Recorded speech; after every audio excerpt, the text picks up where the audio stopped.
Good morning. समावेशी विद्यालय का निर्माण विषय की इस क्लास में आपका स्वागत है। जैसा कि पहले आपने विभिन्न प्रकार के समावेशी मॉडलों का जिक्र किया था, अध्ययन किया था, समझता हूँ समझ में आया होंगे। इसीलिए आज हम जिस बिंदु को लेकर के आए हैं वो है आपका विशिष्ट शिक्षा, स्पेशल एजुकेशन। विशिष्ट शिक्षा क्या है? विशिष्ट शिक्षा को समझने से पहले हमें समझना पड़ेगा कि विशिष्ट बालक क्या है। विशिष्ट बालकों को आप पहले भी समझ चुके हैं कि जो बालक सामान्य बालकों से शारीरिक रूप से, मानसिक रूप से एवं सामाजिक क्षेत्रों में भिन्न होते हैं तथा इनकी आवश्यकताएं भी भिन्न होती हैं, इनको हम विशिष्ट बालक कहते हैं। विशिष्ट बालक इन बालकों की, क्योंकि ये शारीरिक रूप में विकलांग होंगे, मानसिक रूप से विकलांग होंगे या सामाजिक तरीके से अपने आप को सही प्रकार से एडजस्ट नहीं कर पा रहे होंगे, उन्हीं को हम क्या कहेंगे? विशिष्ट बालक कहेंगे। इन बालकों को दी जाने वाली जो शिक्षा होगी उसको ही हम क्या कहेंगे? विशिष्ट शिक्षा कहेंगे। इन बालकों को दी जाने वाली जो शिक्षा होगी उसको ही हम कैसी शिक्षा बोलेंगे? विशिष्ट शिक्षा। क्योंकि विशिष्ट शिक्षा के अंतर्गत विशेष शैक्षणिक गतिविधियां एवं विशेष पाठ्यक्रम और विशेष शिक्षक के द्वारा छात्रों को शिक्षण अधिगम सुविधा उपलब्ध कराई जाती है। क्योंकि विशिष्ट शिक्षा के आधार पर ही हमें इसकी विशेष अध्यापकों के द्वारा, विशेष पाठ्यक्रम के द्वारा, विशेष तरीके से एक शिक्षण अधिगम वातावरण तैयार किया जाता है जिससे वो उस शिक्षा को अच्छी प्रकार से प्राप्त कर सके। तो प्रिय छात्रों, विशिष्ट शिक्षा, विशिष्ट बालकों को दी जाने वाली शिक्षा को ही हम विशिष्ट शिक्षा कहते हैं। इस विशिष्ट शिक्षा की आज हम बात करेंगे कुछ विशेषताओं की, क्योंकि कोई भी शिक्षा अपने आप में एक विशेषता लिए हुई होती है। ये विशिष्ट शिक्षा की जब बात हो रही है तो इसकी भी कुछ अपनी एक विशेषताएं हैं। उन विशेषताओं का यदि हम बात करें तो वास्तविकता में इस विशिष्ट शिक्षा की कुछ विशेषताएं निकल करके सामने आती हैं। ये विशेषताएं कौन सी हैं? यदि हम एक एक करके बात करें तो पहली विशेषता है कि विशिष्ट शिक्षा विशिष्ट बालकों एवं सामान्य बालकों की पहचान को स्पष्ट करती है। क्योंकि सामान्य बालकों को सामान्य शिक्षा और विशिष्ट बालकों को विशिष्ट शिक्षा दी जाती है, तो इसीलिए इनकी पहचान सामान्य बालकों से जब अलग विशिष्ट बालकों को किया जाता है तो उनके लिए विशिष्ट शिक्षा की आवश्यकता होती है। इसीलिए इसके अंतर्गत एक इसकी विशेषता ये भी हुई कि विशिष्ट बालकों को सामान्य बालकों से क्या करती है? ये अलग करती है या इनकी पहचान बनाती है। क्लियर? दूसरी जो विशेषता की यदि हम बात करें तो यह शिक्षा बालकों की विशिष्टता को पहचानने का कार्य करती है। क्योंकि आपने देखा होगा कि इनकी विशिष्ट जो बालक हैं उनकी कहीं न कहीं कोई विशिष्टता होती है। चाहे वो आपकी शारीरिक रूप से विशिष्टता हो, मानसिक रूप से विशिष्टता हो या सामाजिक क्षेत्रों में रहन सहन के आधार पर विशिष्टता हो, उस विशिष्टता के आधार पर इनकी हम पहचान करते हैं। क्या करते हैं? पहचान करते हैं, और पहचानने का कार्य जो करती है वो विशिष्ट शिक्षा कहलाती है। इसीलिए दूसरी इसकी विशेषता क्या हुई कि ये शिक्षा जो है वो बालकों की विशिष्टता को पहचानने का कार्य करती है। ठीक है। यदि हम तीसरी विशेषता की बात करें तो इस शिक्षा की प्रकृति उपचारात्मक होती है। क्योंकि उपचारात्मक क्यों होती है?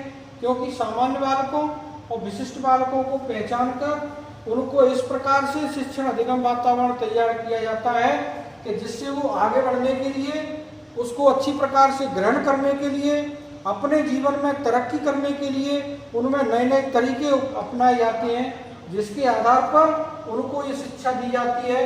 तो उनका एक तरह से क्या चल रहा है? एक तरह से उपचार चल रहा है। इसीलिए हम इसको उपचारात्मक कहते हैं। तो इस शिक्षा की प्रकृति कैसी है छात्रों? उपचारात्मक होती है। चौथा जो बिंदु है विशेषता वो यह है, इस शिक्षा के द्वारा बालक को कैसे शिक्षा दी जाए इसका वातावरण तैयार किया जाता है। क्योंकि ये विशिष्ट बालक तो है ही। और विशिष्ट बालक किस तरीके से विशिष्ट है, किस क्षेत्र में विशिष्ट है, उस आधार पर इनको शिक्षा कैसे दी जाए, इस बारे में इसका अध्ययन करती है। क्योंकि विशिष्ट शिक्षा विशिष्ट बालकों को एक अच्छी प्रकार से वातावरण तैयार करती है कि उनको कैसे शिक्षा दी जाए। ठीक है, पांचवी जो विशेषता है उसमें आती है आपकी ये विशिष्ट शिक्षा विशिष्ट बालक के मनोविज्ञान को समझने में अध्यापक की क्या करती है, सहायता करती है। क्योंकि आप चाहे सामान्य बालक हो चाहे विशिष्ट बालक हो, जब तक अध्यापक उस बालक को नहीं समझ पाएगा तब तक उसको शिक्षा अच्छी प्रकार से नहीं दे पाएगा।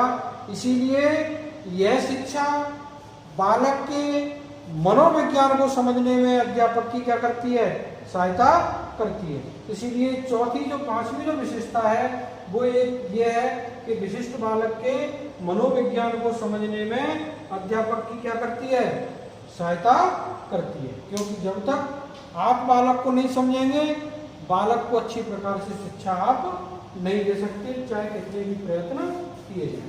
छठवीं जो विशेषता है इसके अंतर्गत छात्रों हम ये देखते हैं कि ये जो शिक्षा विशिष्ट बालकों हेतु विशिष्ट उपकरणों यंत्रों के प्रयोग पर क्या देती है, बल देती है। क्योंकि ये विशिष्ट बालकों के लिए विभिन्न प्रकार के उपकरण और यंत्रों की आवश्यकता होती है।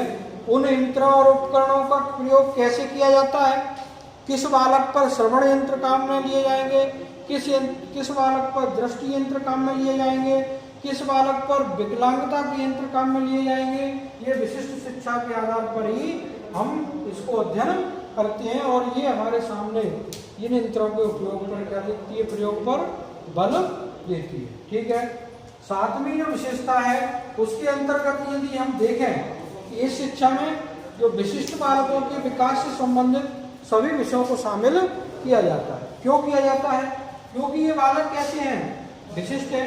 और ये विशिष्टता चाहे वो शारीरिक रूप से हो, मानसिक रूप से हो या सामाजिक क्षेत्र में हो, उस क्षेत्र में उनका ओवरऑल डेवलपमेंट करना है, उनका संपूर्ण विकास करना है। और संपूर्ण विकास को करने के लिए सभी विषय संबंधित सभी विषय जो भी विषय उसमें शामिल किए जाएंगे, कहने का मतलब जो वातावरण में अच्छी प्रकार से उनको रखेंगे, अच्छी प्रकार से उनको व्यवस्थित करेंगे। कहने का मतलब जब हम इस चीज़ को देखें कि बालक का संपूर्ण विकास करना है तो संपूर्ण विकास से संबंधित जो भी विषय होंगे उन विषयों को इसके अंतर्गत सम्मिलित किया जाएगा।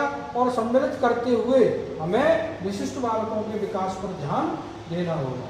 तो सातवीं इसकी विशेषता क्या हुई बालकों, छात्रों, विशिष्ट बालकों की विशेषता क्या हुई सातवीं, इस शिक्षा में विशिष्ट बालकों के विकास से संबंधित सभी विषयों को शामिल किया जाता है।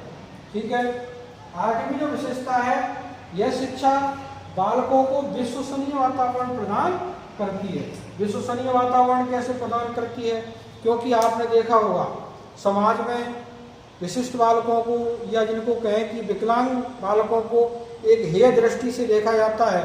हमारा समाज भी इनके प्रति एक संवेदनशील भाव नहीं रखता है। इसी के साथ यदि हम इस चीज़ को देखें कि विशिष्ट शिक्षा के माध्यम से जब ये छात्र सामान्य बालकों को देखते हैं तो अपने आप में एक कमी महसूस करते हैं, एक आत्मविश्वास की कमी महसूस करते हैं। उस कमी को ये जो विशिष्ट शिक्षा है वो पूर्ण करती है। और पूर्ण जब करती है तो इनको एक अंदर से आत्मविश्वास बढ़ता है। इसके लिए इनको इनकी आत्मा में विश्वास बढ़ता है, इनको विश्वास हो जाता है कि हम भी इस कार्य को कर सकते हैं। इसीलिए यह शिक्षा बालक को विश्वसनीय वातावरण क्या करती है, प्रदान करती है। तो छात्रों, आठवीं जो विशेषता हुई कि यह शिक्षा बालक को कैसा वातावरण उत्पन्न करती है, विश्वसनीय वातावरण प्रदान करती है। ठीक है, नवीं जो विशेषता है उसके अंतर्गत आपने देखा यह शिक्षा प्रयोगों पर आधारित है। क्यों प्रयोगों पर आधारित है, क्योंकि विशिष्ट बालक कई प्रकार के होते हैं, इनके अंदर कई प्रकार की विकलांगता होती है। उस विकलांगता को कैसे बालक को किस प्रकार से शिक्षा दी जाए, इसीलिए इनके लिए नए नए प्रयोगों की आवश्यकता होती है। तो ये शिक्षा विभिन्न प्रकार के प्रयोगों पर आधारित है, क्योंकि इनोवेशन भी किए जाते हैं, नए आविष्कार भी किए जाते हैं, इनके बारे में व्यवस्थाएं भी अच्छी प्रकार से उसी प्रकार से की जाती हैं। इसीलिए ये देखा जाता है कि वास्तविकता में यदि हम देखें तो यह विशेषता नवीन विशेषता है, यह शिक्षा प्रयोगों पर क्या है आधारित है, क्योंकि ऐसे बालकों के समय समय पर प्रयोग किए जाते हैं। तो आज छात्रों आपने विशिष्ट शिक्षा और विशिष्ट शिक्षा के बारे में जाना और विशिष्ट शिक्षा की क्या क्या विशेषताएं हैं, इन विशेषताओं के बारे में भी आपने अध्ययन किया। आगे अगली क्लास में देखेंगे।